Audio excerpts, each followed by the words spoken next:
હવે આજે જોશું આર્મેચર ટોર્ક કોને કહેવાય. કે ટોર્ક એટલે 3 ફિગર છે, પહેલી, બીજી અને ત્રીજી. પહેલામાં શું છે કે એક ચુંબકીય ક્ષેત્ર દેખાડ્યું છે, 2 પોલ છે અને એના લીધે એક ચુંબકીય ક્ષેત્ર ઉત્પન્ન થયું. બીજી ફિગર છે કે એક કંડક્ટર છે જેમાં કરંટનું વહન થાય છે. ત્રીજી ફિગર એ છે કે જઈએ ચુંબકીય ક્ષેત્રની અંદર આપણે કંડક્ટર રાખીએ જેની અંદર કરંટનો પ્રવાહ થાય, તો શું થાય કે એની જે લાઈન ઉપર રાખેલી છે એની પછીની બધી લાઈન શું થાય છે, વાંકી વળે છે, બેન્ડ થાય છે.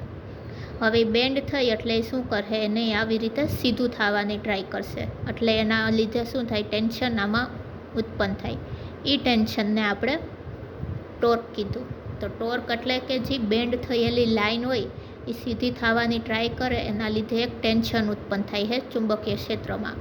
એ ટેન્શનને આપણે ટોર્ક કહીએ. હવે એનું સૂત્ર છે કે શું છે, ફોર્સ બરાબર BIL, જ્યાં B એટલે ઘનતા થાય, I એટલે કરંટ અને L એટલે લંબાઈ. હવે ટોર્ક એટલે શું થાય, ફોર્સ ઇન્ટુ રેડિયસ, ફોર્સ ગુણ્યા ત્રિજ્યા.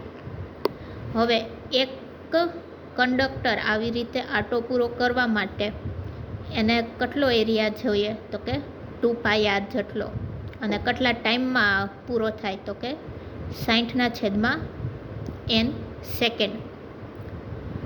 તો ટોર્ક બરાબર શું થશે, 2πr ગુણ્યા F. હવે F ગુણ્યા ફોર્સ શું થાય, તો કે ટોર્ક. તો શું આવી જશે, 2πt ન્યૂટન. હવે કાર્ય એટલે શું થાય, તો કે વર્ક ડન છેદમાં ટાઈમ. તો વર્ક ડન કેટલું થયું, 2πt છેદમાં ટાઈમ, તો કે 60/n. છેદનું છેદ અંશમાં, તો શું આવશે, 2πtn છેદમાં 60. હવે કાર્ય એટલે પાવર થાય, તો એ શું આવ્યું, 2πtn છેદમાં 60. હવે મોટરમાં પાવર ડેવલપ કેટલું થાય, તો કે EBIA જેટલું.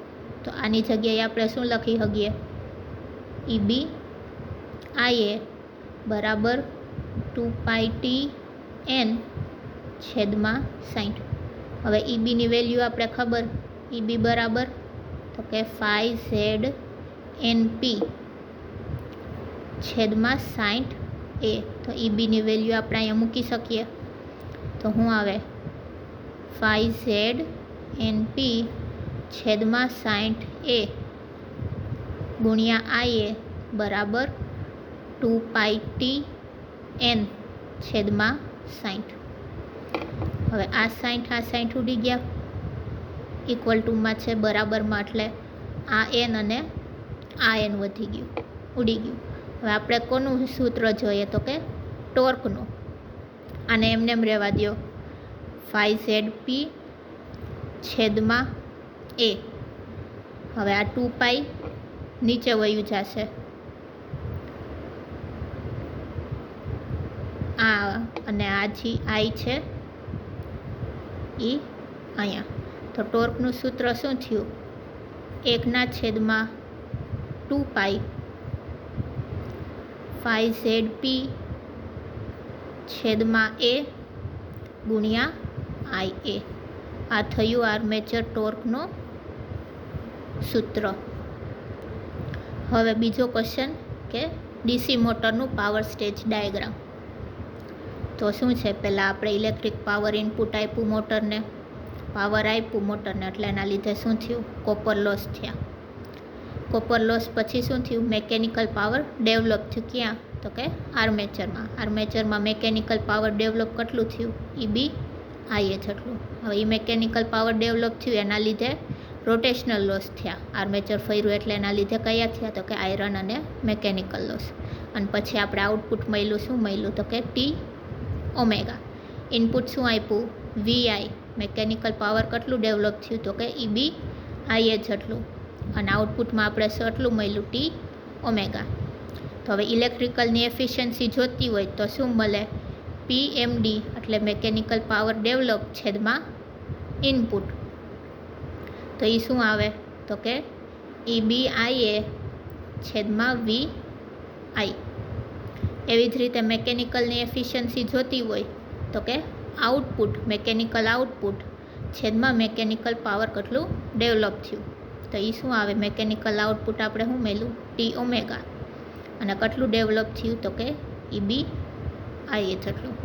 અને ઓવરઓલ એફિશિયન્સી તો કે આઉટપુટના છેદમાં ઇનપુટ. આઉટપુટ શું મળ્યું? T omega. ઇનપુટ શું છે? વી આઈ.